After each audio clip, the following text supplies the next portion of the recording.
So today we're going to be talking about something that I call resolution quizzing.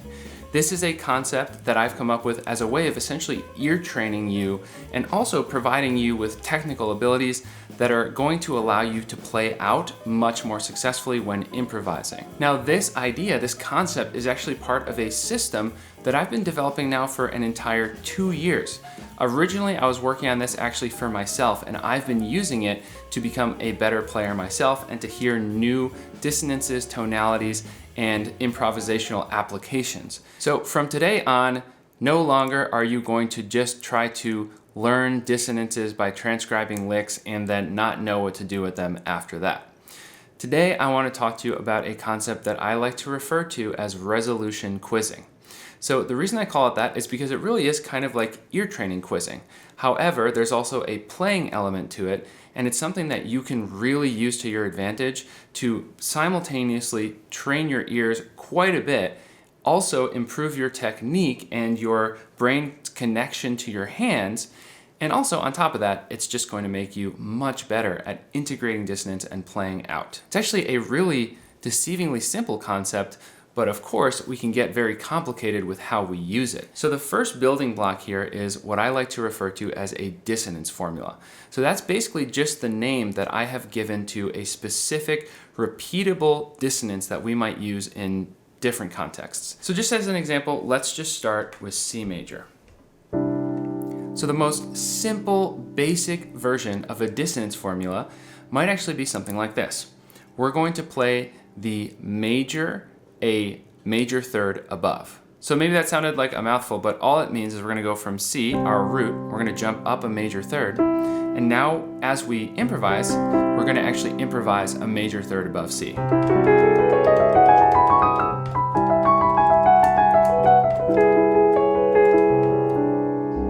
Of course, there are many different pieces of this method, but what I want to talk to you about today is resolution quizzing. So a huge part of playing out successfully, in my opinion, is the ability to resolve smoothly. If you're not able to actually get out of a dissonance or get out of playing out back in smoothly, that actually might be a really great indication that you're not really hearing what you're doing. So resolution quizzing is really simple. It's something that you can do yourself, or you could have a friend give you some different resolutions to try.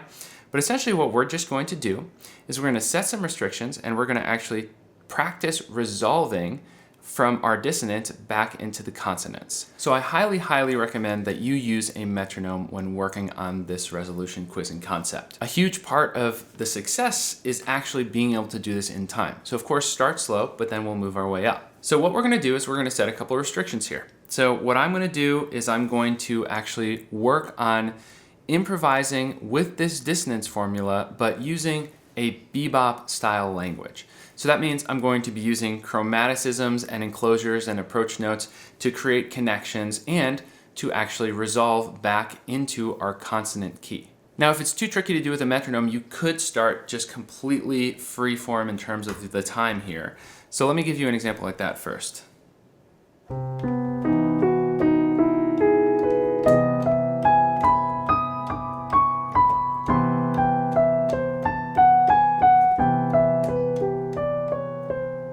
So you'll notice that I started in E major, so E major over C, and I was essentially just improvising E major lines before resolving to C. Now, one thing I want you to keep in mind as we're doing this is if you resolve unsuccessfully or encounter a spot where you don't feel like the resolution really worked out, you should stop, try to remember exactly what you just did, and find a new way of executing it. I'll show you what I mean in just a second. But let's try this with the metronome real quick. I'm gonna set it to, let's see, 80 BPM.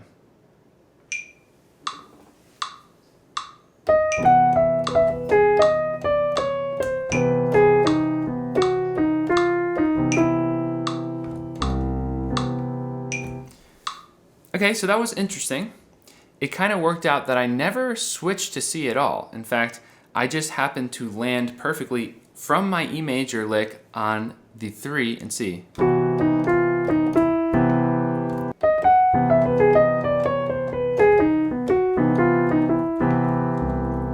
So that was interesting, but I didn't totally love the resolution there. It felt almost a little bit cheap because my ears didn't really lead me back into the consonant key, the C major. Now there was nothing wrong with that resolution. We still did an enclosing pattern around the 3 in C, but I just think we could do something a little bit more powerful that gives us a better sense of resolution. So let's try a couple other things.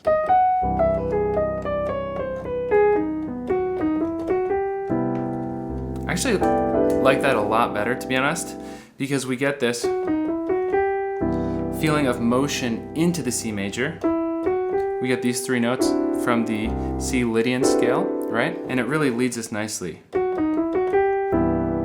Let's try another one.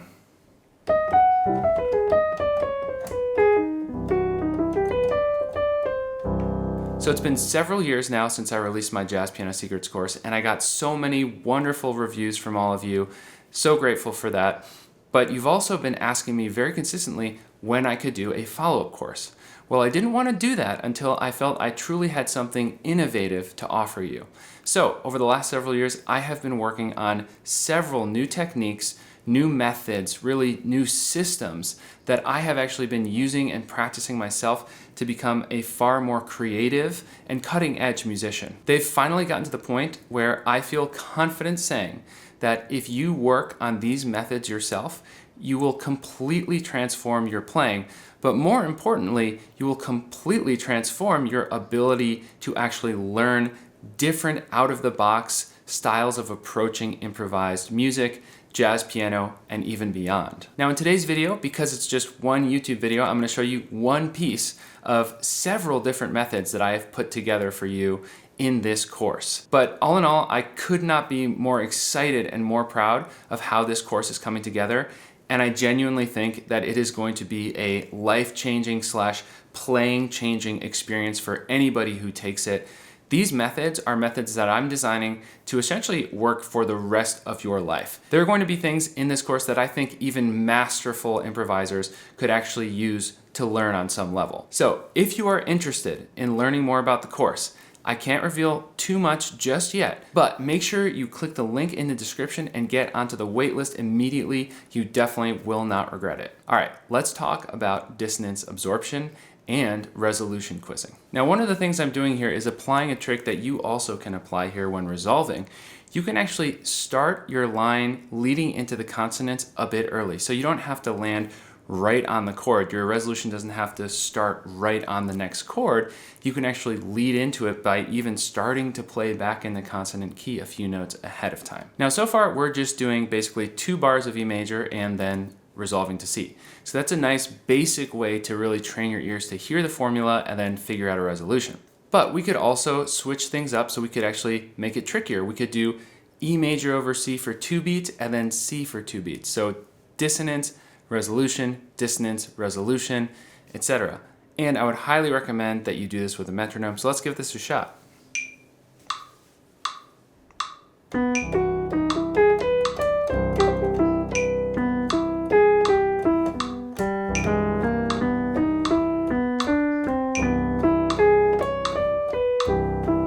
So this is a really interesting process because it's forcing your ears to move between these 2 different sounds here.